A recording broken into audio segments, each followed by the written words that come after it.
My name's Marta, and in this Red Gaming Tech video I am here with a bit of a microtransaction themed video, as we finally know exactly what Star Wars Battlefront 2 is going to be doing since they removed the loot crates and the microtransactions from the full product. And we also have some details on how the microtransactions in the upcoming Far Cry 5 are going to work as well. But let me begin with Star Wars Battlefront 2. I don't think I need to revisit the controversy that surrounded this game again, because, well, if you missed it, where were you? You must have been living under a rock. The TLDR is, we had the worst microtransactions I have ever seen in a full-price AAA game. It looked like something pulled straight from a mobile game, and honestly, you could tell that this game was built from the ground up to get as much money out of you as possible. After a huge backlash, the microtransactions eventually were pulled. But not before EA told us that it was all for a sense of pride and accomplishment, and no, I will never, ever let the fact that they said that go. Ever. However, the main thing is that they temporarily pulled microtransactions from the game. Now, they always made it clear, in fairness, that this was going to be temporary. So, to be honest, I expected it to be maybe a couple of weeks, but actually it's been a while, and many started to wonder, are they ever going to return? I thought, yep, they will. But I think even EA knew they couldn't piss people off twice, because this game, while it still sold a boatload less than they expected, which for a company like EA does matter, especially when there's rumours that they might get the Star Wars license removed from them by the mouse. So, what have they actually done? They've actually done quite a lot, in fairness. I will give them some credit here. So basically what they've done is the star cards and any other item which affects gameplay have been removed from the loot crates for good. That doesn't mean they're out of the game, because, you know, the game was built for these, so that's not exactly an easy feat to remove them entirely. But now, you can unlock and upgrade star cards using skill points, which are earned by leveling up classes, heroes, or ships. So, TLDR, you can get star cards and upgrade them by actually playing the game. Shocking, I know. So what's going to be in crates, I hear you ask? Well, cosmetics, like it should have been from the start. Emotes, victory poses, absolutely nothing that affects gameplay. And interestingly enough, a step that I did not expect, you also cannot purchase crates with real money. Crates will be earned through a combination of the usual stuff, completed challenges, milestones, and of course, the ever favourite, daily logins. Now, of course, as we all know, EA was not going to remove the microtransactions from this game forever. We all know they'll be making a return in some form or another. And here is what they have done. So, what you can spend money on is purely cosmetic, and the first of these are going to be coming in April. So you can spend either the in-game currency, which is credits, or the real money currency, which is crystals, to buy these, you know, cosmetic items, whatever they might be. But we do have a little bit of a hint on exactly what these appearances and changes that you can make to your character are going to entail, as there's a Battlefront 2 blog post, and part of it reads, quote, "If you've ever dreamed of being a part of the Resistance as Rodian, your chance is right around the corner." And these appearances are going to be applicable to both heroes and troopers. So basically, we've got the cosmetic skins that, to be honest, we should have had from the start. Now, I just want to say that this is so much better. This is like night and day in comparison to how the game was initially launched. And if they had done this from the start, we would not be having this conversation, because this is actually really quite good. This is well thought out. They've clearly thought, okay, we cannot make the same mistake twice with this game especially, so how can we do this right without having to basically remake the entire game? Because obviously star cards are a key mechanic for the game, and here is what they've come up with.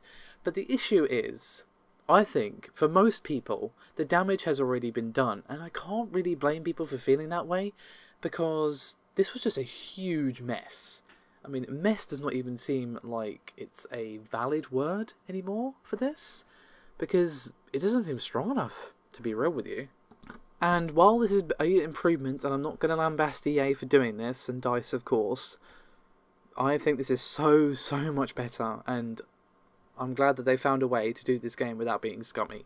I am. But it should have launched from the start, and I think it's too late for a lot of people. They've already moved on, and they've burned too many people as well. So for a lot of people it's going to be too little too late, but we should congratulate them for figuring this out. Obviously, it never should have happened in the first place. We can all agree on that. You know, I went really hard against EA when this first happened. You know, I'm not a fan of microtransactions in AAA games, period, unless they're cosmetic only, as you all know. So, you know, we shouldn't, you know, give them a big old hand for not being scumlords, but we should congratulate them for doing the right thing, even if you could argue it's for the wrong reasons, because they tried to get away with this and couldn't, and they only removed the microtransactions after a huge uproar, which started to really damage their brand, and of course their stocks and all sorts of other things, and they probably had Disney breathing down their necks as well. But a good thing done for the wrong reasons is still a good thing at the end of the day. It just should have launched from the start, and I would not be surprised to see the level of players, excuse me, on the game not change that much, because I think for many people there's so many good games on the horizon and the damage has already been done. So, you know, whether or not people return is up to them, but this is much, much better, but it might be too late is basically my point. So let's move on to Far Cry 5. I think this is a fitting topic considering I was just talking about how much I dislike the fact that microtransactions are now apparently mandatory to have in certain AAA games. Not all of them, mind, not all. Let's not get too sweeping with our generalizations now. But it is becoming prevalent and depressingly common. So, there was an interview with an executive producer by the name of Dan Hay with GameSpot, and one of the many things they discussed, and of course there will be a link to their interview in the description below this video, as well as the post for the previous topic, by the way. They discussed how the microtransactions are going to work, and now these are going to be present in single player, co-op and multiplayer as well, but basically what he's saying is that no content is locked behind a paywall, and it's going to be time saving or cosmetic only. So before we get too ranty, let's dig into what he actually said. And he said, quote, "We've set the game up to be generous. Nothing is locked away. You can go out and explore, and the game will reward you for your exploration." So basically, the TLDR is, again, the microtransactions are cosmetic only and have no effect on gameplay. But it kind of does in a way, because while, yeah, you can't just buy a thing that makes you more powerful than someone else in multiplayer or whatever, you can make purchases that speed up your game progress. But while I dislike the fact that that's there, on just purely on principle, that is only affecting yourself and nobody else. It depends how it actually works. If this is in multiplayer and you can get ahead of someone else in the same amount of time and be more powerful than them because you've bought this thing that saves you time, then obviously that's pay to win, or at least pay to skip. But that kind of muddies the issue a little bit, and I think we're going to have to wait and see what it actually does in terms of multiplayer, this sort of time-saving thing. If it's just for single player, I still dislike it on principle. But again, if you choose to do that, that's your choice. You're affecting no experience but your own. It's only if it comes into multiplayer that it might become an issue. However, Ubisoft also did stress that you can acquire all in-game items through gameplay. So again, purely cosmetics and time savers, that sort of thing. So yeah, not brilliant. I really dislike the fact that they're there. And I also think it's a little bit of a head scratcher when you can literally pay not to play the game. It's like, do you not have confidence in your product? Is it too grindy?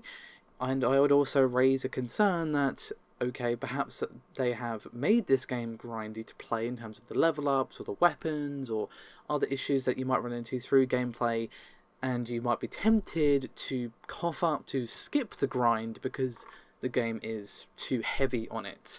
That is a concern that always comes into mind with these sort of things. You know, it sounds harmless, like, oh, you're only affecting yourself. It's like, yeah, but it's still the developer potentially taking advantage of the player, because they've maybe even subconsciously, without even realising, you know, even if it's like the best developer ever that we all love, they would be tempted even a little bit to skew things so that the player is tempted to spend money because the game is way too grindy or whatever.